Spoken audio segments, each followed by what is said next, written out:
Welcome to the Black-Liberation.Tech podcast, brought to you by Jordan Nuance LLC and hosted by Dr. Renée Jordan.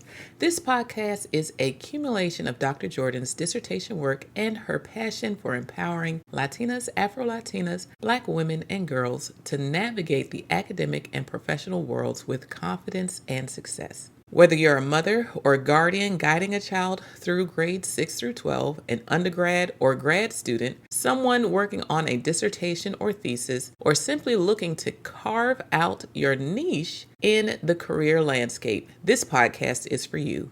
Each episode, Dr. Jordan shares her story, offers invaluable advice, and provides practical coaching to help you thrive in school, work, and beyond. Join our community on patreon.com/Black-Liberation.Tech and become a member for as low as $5 per month. As a member, you'll gain exclusive access to live recordings, impromptu academic and career coaching, and a network of like-minded individuals committed to mutual support and success. You're also welcome to follow Black Liberation Tech on YouTube, Instagram, Facebook, TikTok, and LinkedIn. Visit black-liberation.tech for even more information on Dr. Jordan's adventure in Inglés o Español. Tune in, get inspired, and let's embark on this journey together. Welcome to Black-Liberation.Tech, where your success story begins. Hello, everyone, and welcome back to another episode of the Black-Liberation.Tech podcast. I am your host, Dr. Renée Jordan, and today we're going to take a look at making friends and reading people. I don't know about you, but when I was little, I had to put in an extra special effort in order to make friends. And that was because I lived in a house full of brothers. So I had 4 brothers growing up in the house with me. I have a total of 6 brothers. And so as far as women were concerned, and girl, it was myself and my mother. And so that required me, if I didn't want to play video games, or if I didn't feel like playing in the backyard on our jungle gym, that I would need to knock on doors, make phone calls, ask parents, whether in person or over the phone, if I could speak with their daughter, if their daughter was available to come out and play. And then when I asked for someone to come out and play, I always had something that I wanted to do and needed to ask them if they wanted to do it too. So whether that was jump rope, do double dutch, ride bikes, go to the playground, go to the pool, play tag,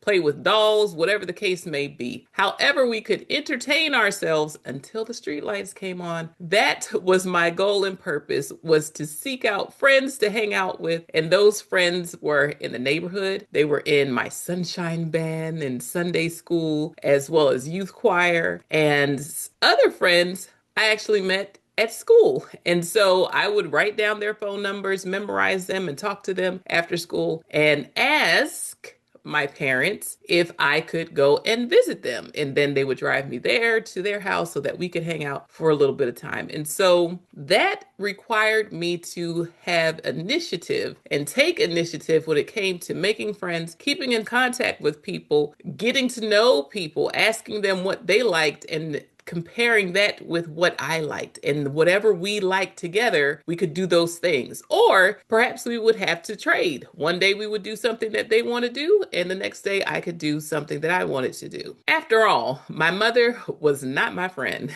but the best part of being raised well was that I gave my mom a break from my hard-headed brothers. I did have bouts of amnesia and needed occasional reminders of how to behave, but overall, I was not a problem. And so after I graduated from college, she no longer had to raise me. She got to be her silly self. They used to call her Little Iodine. Look up the comic strip and find out who that is. And so she was mischievous and liked to have fun like that when she was small. And so now that she was done raising me and she didn't have to worry about putting me on any kind of punishment and things of that sort, because by this time I was done with any misbehavior. We could have fun together, especially when her granddaughters and my nieces started to outnumber the number of brothers that I had. It was like sweet revenge. We enjoyed doing things with My nieces, her granddaughter specifically, eventually my mom told me, I'm not your friend, I'm your best friend. Now that was good stuff. Back to making friends. Like I said, this required me asking girls their names, their favorite color, their favorite food,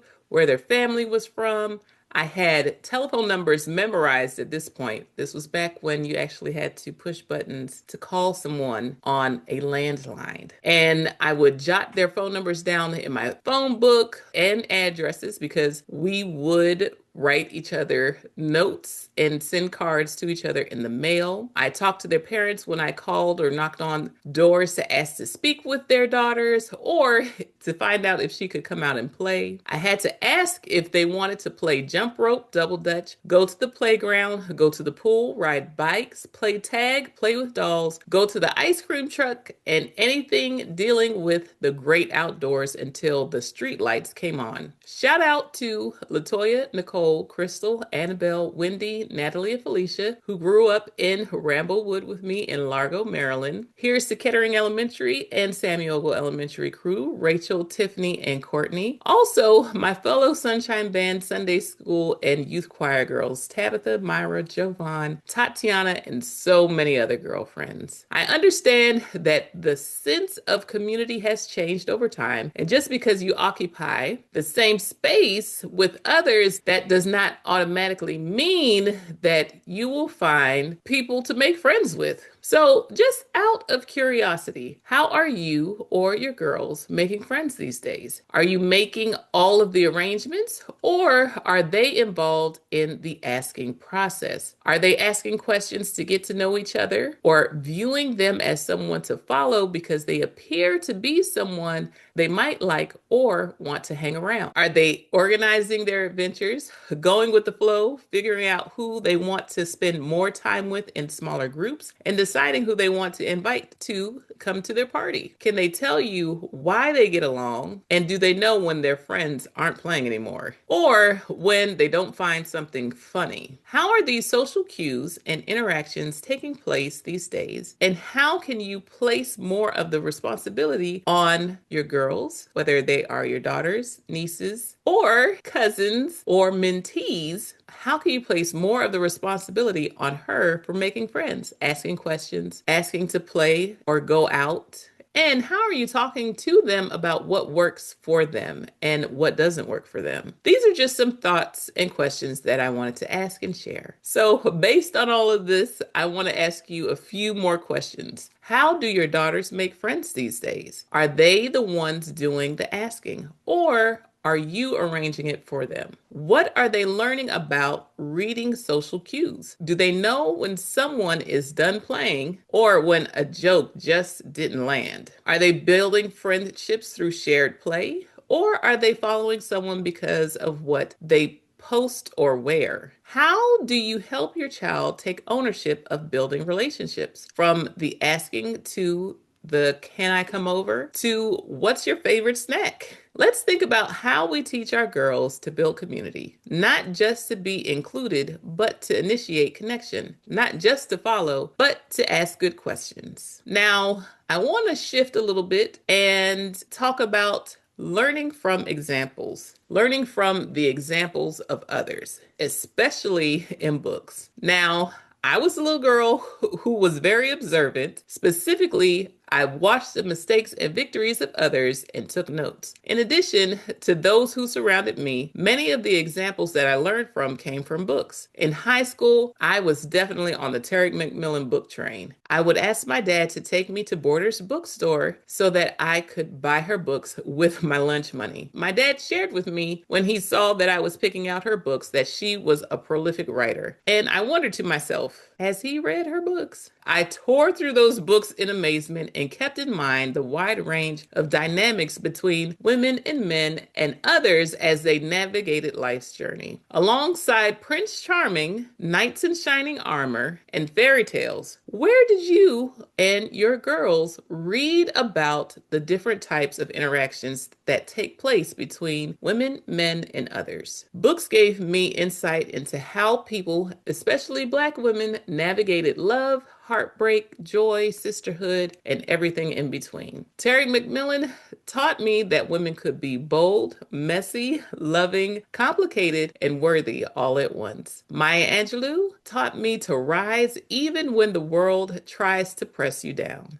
Zora Neale Hurston taught me that storms, literal and emotional, will come, and how you ride them says a lot about who's riding with you. And Cicely Tyson's Just As I Am, her entire life was a love letter to endurance and purpose. These are some questions that I want to ask you. Whether you read Terry McMillan's Waiting to Exhale or Disappearing Acts, here's a question that I want to pose to you. What did you learn about what it means to give yourself permission to let go? How do you recognize the difference between emotional labor and emotional investment? Some of the other Terry McMillan books that I read included Mama and How Stella Got Her Groove Back. I've said it before, but I will share it again. Maya Angelou was definitely one of my absolute favorites. Whether or not you read Maya Angelou's Letter to My Daughter or In Still I Rise, I want to ask you what lessons you'd write in a letter to your daughter or younger self. When was the last time you rose anyway, even when your spirit was tired? Some of the other books by Maya Angelou that I enjoyed included I Know Why the Caged Bird Sings, The Heart of a Woman, Wouldn't Take Nothing for My Journey Now, and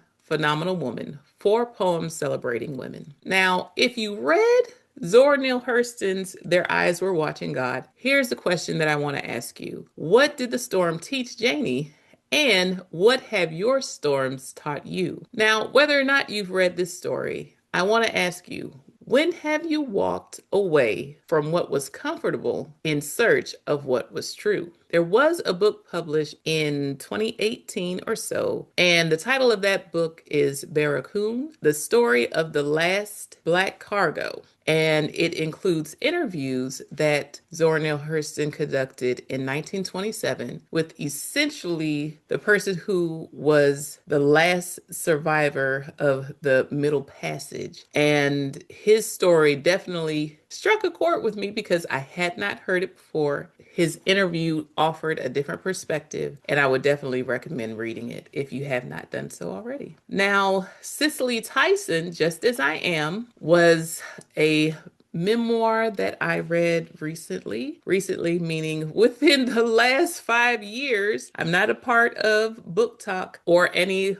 book club, if you will. But when I saw that it was published, I grabbed the audiobook version and listened to it, and I definitely was inspired. So here are a couple of questions that I want to ask you based on having read that book. What does it mean to live a life that speaks even after you're gone? How are you shaping a legacy your daughter, niece, cousin, or whoever could be proud of? Now, here are a few other books that I picked up. I was looking to do an after-school program with girls and their mothers, and guess what? You all are my after-school program with girls and mothers. We're just doing this asynchronously. That way I can go a little farther than 5 minutes down the street, and you can engage at your leisure. Through the open educational resource and the podcast, I hope to share with you some things to help you navigate academia as well as careers and life in general. It's all connected, even though we talk about them in different segments, if you will. In addition to those that I've mentioned, here are some other books that I would recommend. Sell Out by Ebony Joy Wilkins. Mazion at Blue Hill by Jacqueline Woodson. Brown Girl Dreaming. It's in both English. Y Espanol by Jacqueline Woodson. The House on Mango Street by Sandra Cisneros. And I have that also both in English and Spanish. And then this one I have not read yet, but I was glad to see it. It is the new Brownies book, A Love Letter to Black Families, inspired by W.E.B. Du Bois and the original Brownies book periodical. I was excited to see it because the periodicals was actually something that I reviewed in my literature when doing my dissertation. And so when I saw that the new Brownies book, A Love Letter to Black Families, and we have Dr. Carita L. Brown and Charlie Palmer to thank. When I saw that it came out, I purchased it and was like, I have to read it. So feel free to read it and tell me about it. Tell me what you think. And here's a bit of that cover.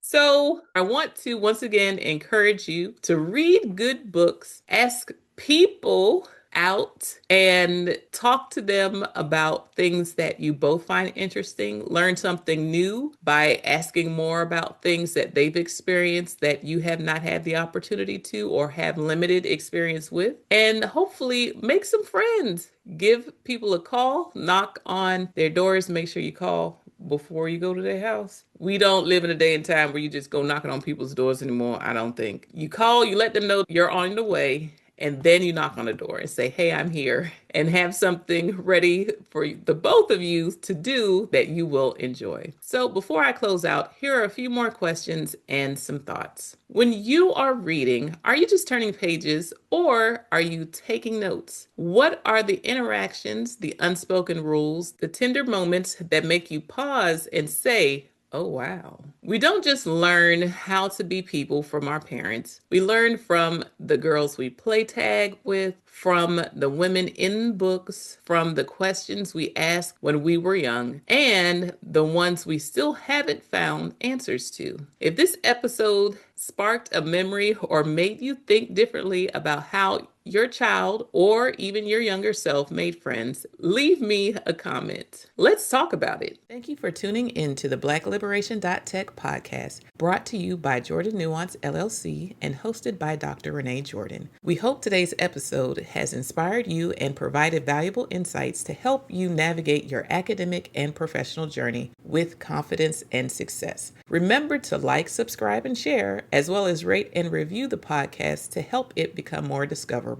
Whether you're guiding a child through grades 6 through 12, tackling undergraduate or graduate studies, working on a dissertation or thesis, or exploring your career options, this podcast is here to support you every step of the way. Join our community on patreon.com/Black-Liberation.Tech and become a member for as low as $5 per month. As a member, you'll enjoy exclusive access to live recordings, impromptu academic and career coaching, and a network of like-minded individuals committed to mutual support and success. Don't forget to follow Black-Liberation.Tech on YouTube, Instagram, Facebook, TikTok, and LinkedIn. Visit black-liberation.tech for even more information on Dr. Jordan's adventures, available in both English and Spanish. Stay inspired, stay empowered, and keep moving forward. Until next time, take care. Bye-bye.